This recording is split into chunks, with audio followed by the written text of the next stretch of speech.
Welcome back to another episode of Air Design Answers. I'm Chris Hamilton. And I'm Todd Baker. Thanks for joining us again. Whether you're listening on Spotify, watching us on YouTube, or just stumbled across the show because you're trying to solve an HVAC problem, we're glad you're here. Today's topic is one that I think is going to surprise a lot of people because on the surface, it doesn't sound all that exciting.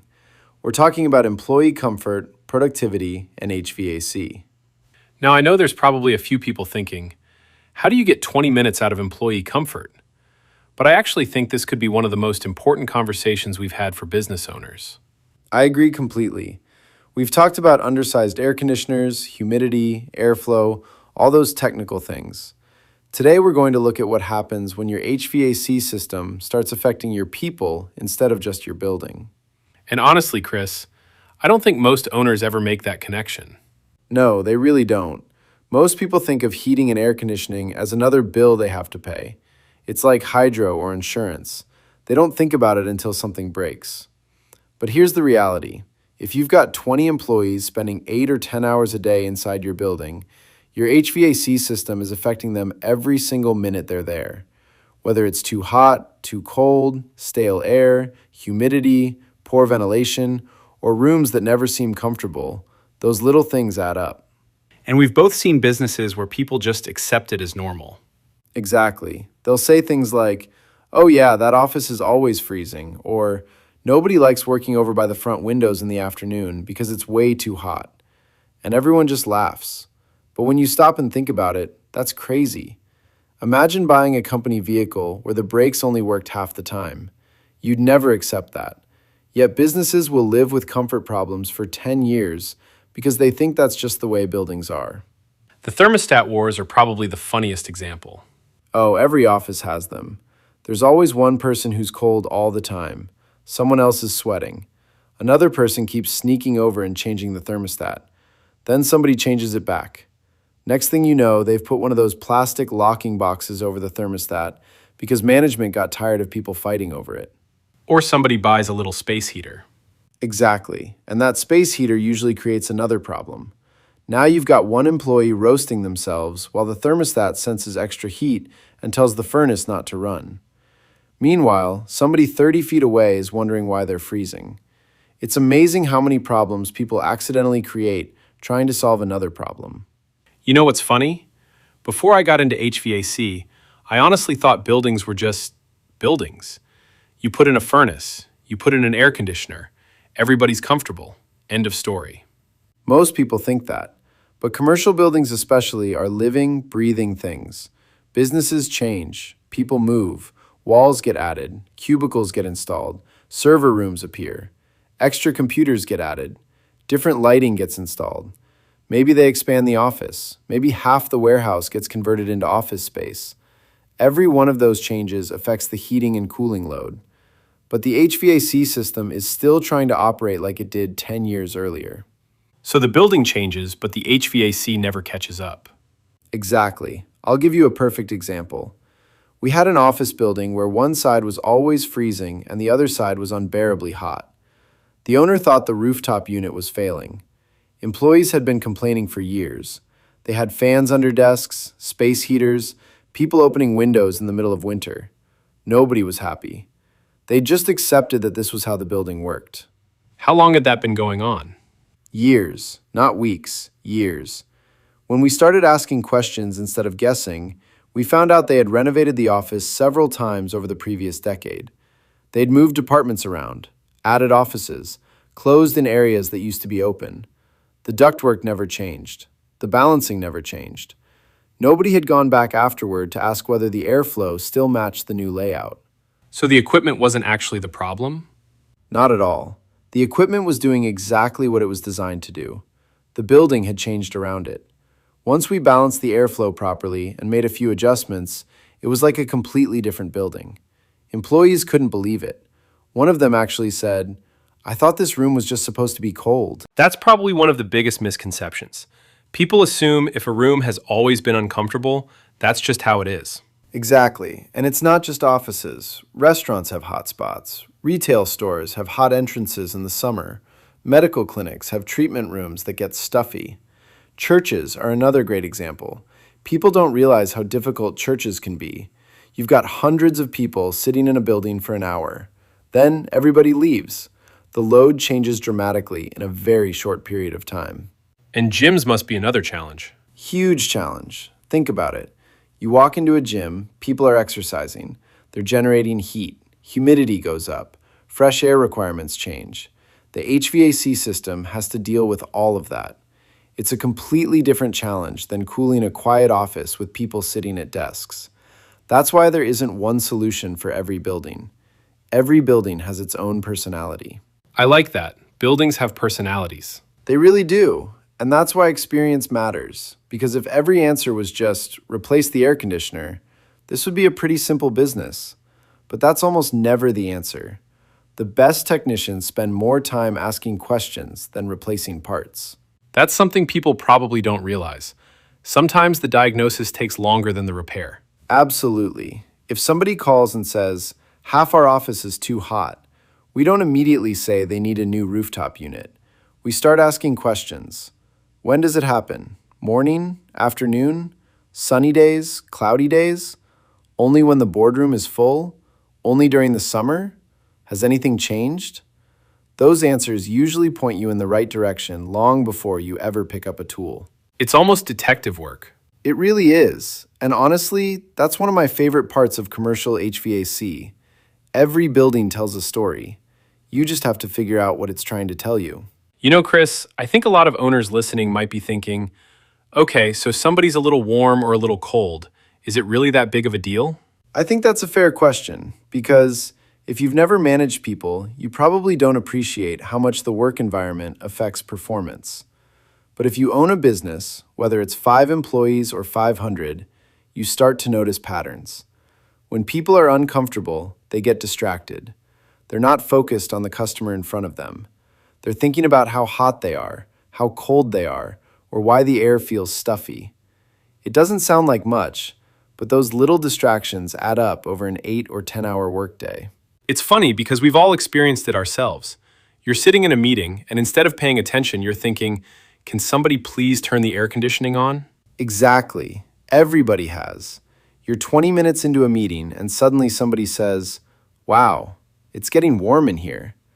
Then everyone laughs because they were all thinking the same thing. Now, instead of talking about business, everybody's talking about the room temperature. That sounds harmless, but it happens every single day in businesses all over the country. And boardrooms are probably one of the toughest places because you've got a lot of people packed into a relatively small space. Absolutely.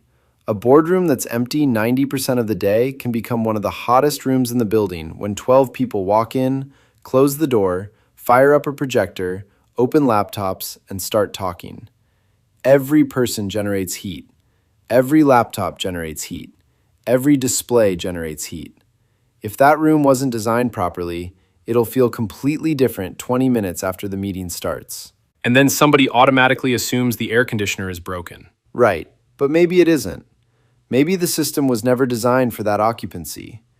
Maybe the supply vents aren't balanced properly. Maybe the thermostat is in the hallway where it still feels comfortable, while the boardroom is cooking behind a closed door. Those are completely different problems than a bad air conditioner. That reminds me of a dentist's office we looked at years ago. The reception area was comfortable, but the treatment rooms felt completely different. That's a great example. The waiting room had people sitting quietly.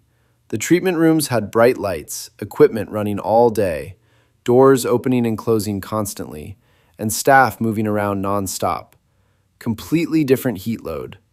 The owner couldn't understand why patients were commenting that the treatment rooms felt warm. Once we measured everything, it became obvious what was happening. The equipment wasn't failing. The airflow wasn't matching the demand. And that's something customers notice too. Absolutely. We always talk about employee comfort, but customers notice it just as quickly. Walk into a retail store that's hot in July. What's your first impression? You probably don't stay as long. Walk into a restaurant that's stuffy. You notice. Go into a doctor's office where the waiting room feels stale. You notice. Comfort becomes part of your experience, even if you don't consciously think about it. It's almost like background music. You don't always notice when it's good. You definitely notice when it's bad. That's a great comparison. Nobody walks into a perfectly comfortable building and says, "Wow, the HVAC is amazing." But they absolutely notice when it's uncomfortable. That's when complaints start. That's when reviews start mentioning things that have nothing to do with the actual business. And it's not always temperature either. Humidity plays a huge role. Huge. We've actually done entire episodes on humidity because it's that important. If the humidity is too high, 72 degrees can feel like 80. People say it feels sticky. The air feels heavy. They're uncomfortable. On the other hand, if the humidity is extremely low during winter, people start complaining about dry throats, dry skin, static electricity, and irritated eyes. Again, they often blame the building when the issue is really humidity control. I remember walking into one office during the winter where every single person had a bottle of hand lotion on their desk. I remember that, and they thought that was just normal. Nobody had ever explained that maintaining proper indoor humidity could make a dramatic difference. Once we addressed the humidity, employees actually commented that they felt better working there. That's not something you hear every day. Another thing that gets overlooked is fresh air. People don't always realize how important ventilation really is. That's become a much bigger conversation over the last several years. Fresh air isn't just about comfort, it's about indoor air quality. If a building isn't bringing in enough outdoor air, the building can start to feel stale. People describe it differently. It feels stuffy. It feels heavy. I get tired in the afternoon. Those aren't always temperature problems. Sometimes they're ventilation problems. And that's where experience comes in again, because you can't just keep lowering the thermostat. Exactly. We've walked into buildings where someone kept turning the thermostat down because they thought colder air would somehow fix stale air. It doesn't. Now you've got stale, cold air. The real issue is ventilation. You have to solve the right problem. One thing I notice is that a lot of owners become almost immune to their own building. That's true. They're there every day. They're used to it. Meanwhile, a new employee starts on Monday and says, "Wow, it's really warm in here." The owner honestly doesn't notice anymore. It's just become their normal. I always tell people to pay attention when visitors mention something. If 3 different customers tell you your showroom feels hot, they're probably onto something. If every new employee comments about one office always being cold, don't dismiss it. Investigate it. You know what's funny? Sometimes people think complaining employees are just being difficult. Exactly. And sometimes they are, but often they're not. If 10 different people over 2 years mention the exact same room, that's not a coincidence. There's probably a mechanical reason behind it. The building is trying to tell you something.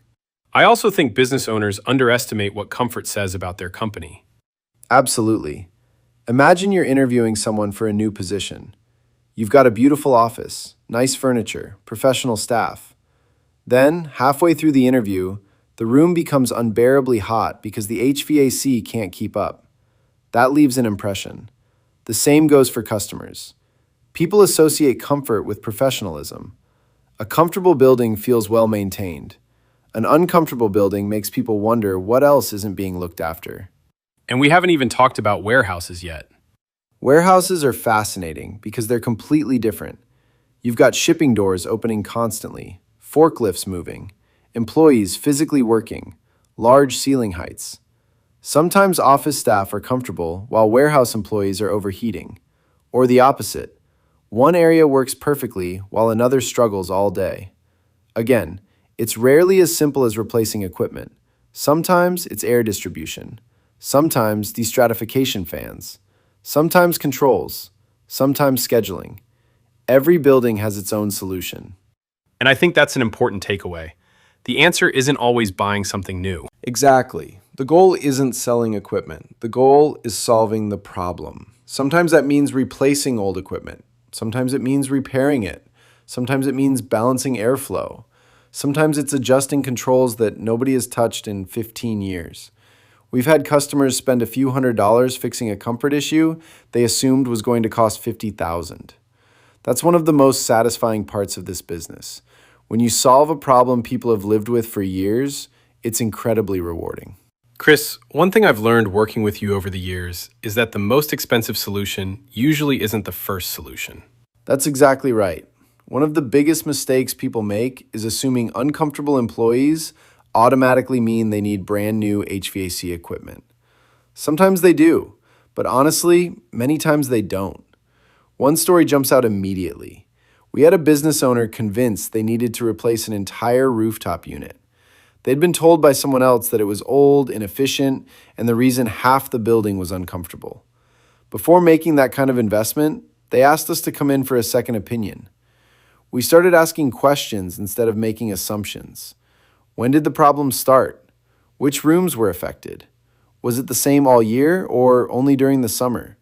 Had anything changed in the building? Those questions eventually led us to a failed damper actuator. It wasn't opening properly, so one section of the building simply wasn't getting enough conditioned air. The repair cost a tiny fraction of replacing the rooftop unit. The owner couldn't believe it. That's got to be one of the best phone calls to make. It is. Nobody likes telling someone they need to spend $50,000 or $60,000. I'd much rather tell them we found the real problem. That's why diagnostics matter. Guessing gets expensive. Testing saves money. And that's really what separates experienced technicians. Anybody can swap parts. Not everybody can diagnose a building. Exactly. Sometimes we spend an hour just observing, watching how the building operates, watching how the equipment cycles, looking at airflow, checking temperatures, checking static pressure, looking at occupancy. People don't always appreciate that diagnosis is the most valuable part of what we do. The repair is often the easy part. Finding the actual problem is where experience really shows. Let's talk about maintenance, because I think people still see it as preventing breakdowns. That's part of it. Nobody wants their air conditioning quitting on the hottest day of the year. But preventative maintenance is so much bigger than that. A clean evaporator coil transfers heat better. A clean condenser runs more efficiently. Belts stay properly adjusted. Filters stay clean. Drain lines stay open. Sensors stay calibrated. All of those little things help keep the building operating the way it was designed. When maintenance gets ignored for years, the building slowly drifts away from where it should be. Sometimes it's so gradual nobody notices until people are complaining every day. It's kind of like driving your truck. If you never change the oil, it wouldn't fail tomorrow. But eventually you're going to pay for it. That's a perfect comparison. Maintenance is protecting your investment. Whether it's your vehicle, your home, or your commercial HVAC system, looking after it almost always costs less than neglecting it. Something else we've noticed over the last few years is people asking a lot more questions about indoor air quality. Absolutely. COVID changed that conversation. People started asking about ventilation, fresh air, filtration, air purification. Those conversations aren't going away. Business owners realize their building isn't just about heating and cooling anymore. It's about creating a healthier workplace. And healthier employees generally miss fewer days. Exactly. Now, we're not saying HVAC prevents people from getting sick, but we absolutely know that clean filtration, proper ventilation, and good humidity control create a healthier indoor environment. That's something every business owner should care about. Chris, if someone listening today owns a business and they're hearing comfort complaints every week, what's the first thing they should do? First of all, don't ignore it. If one person mentions it once, maybe it's nothing. If multiple people keep talking about the same room, the same office, or the same area of the building, pay attention. Buildings don't usually develop comfort problems overnight. They develop them slowly. The earlier you investigate, the easier they usually are to solve. And don't assume replacing equipment is the answer. Exactly. Start with a proper evaluation. Have someone measure airflow. Look at temperatures. Check static pressure. Inspect the ductwork. Review how the building is actually being used today, not how it was used 20 years ago. You'd be amazed how often we discover the building has changed, but the HVAC system has never been adjusted to match. I think one thing that's come through in today's conversation is that HVAC isn't really about furnaces or air conditioners. Not at all. People think we're in the furnace business. We're really in the comfort business. The furnace, the heat pump, the rooftop unit, the boiler, those are just tools. Our job is creating an environment where people can be productive, comfortable, and healthy. That's what we're really trying to accomplish. And when employees are comfortable, everybody wins. Absolutely. Employees are happier, customers have a better experience, meetings are more productive, people aren't arguing over thermostats every day. Business owners stop hearing complaints. That's a win for everyone. It's funny because when HVAC is working properly, nobody talks about it. That's probably the biggest compliment we can get. When nobody notices the HVAC system, it usually means it's doing exactly what it's supposed to do. Comfort should be invisible. People should walk into your building and simply feel good without thinking about why. Before we wrap up, what's one piece of advice you'd leave business owners with? I'd say this: don't think of your HVAC system as another expense. Think of it as part of your business. Your employees spend more waking hours in that building than they do in their own homes during the work week. If they're comfortable, they'll generally be happier. If they're happier, they're usually more productive. If they're more productive, your business benefits. A comfortable workplace isn't a luxury. It's part of running a successful business. I couldn't agree more. And hopefully today's episode got people thinking a little differently about heating and air conditioning. It's not just about equipment, it's about people. Exactly. If you've enjoyed today's episode, we'd really appreciate it if you'd subscribe wherever you're listening or watching. If you're watching on YouTube, hit that like button and leave us a comment with the topic you'd like us to cover in a future episode. We read every one of them, and many of our episode ideas actually come from questions our customers ask every day. And if you're in the London, Ontario area or anywhere we service throughout southwestern Ontario, and you're dealing with comfort issues in your office, warehouse, retail store, or commercial building, don't just assume you have to live with it. Have someone investigate it properly. You might be surprised how simple the solution actually is. Thanks again for spending some time with us today. I'm Chris Hamilton. And I'm Todd Baker. We'll see you next time on Air Design Answers.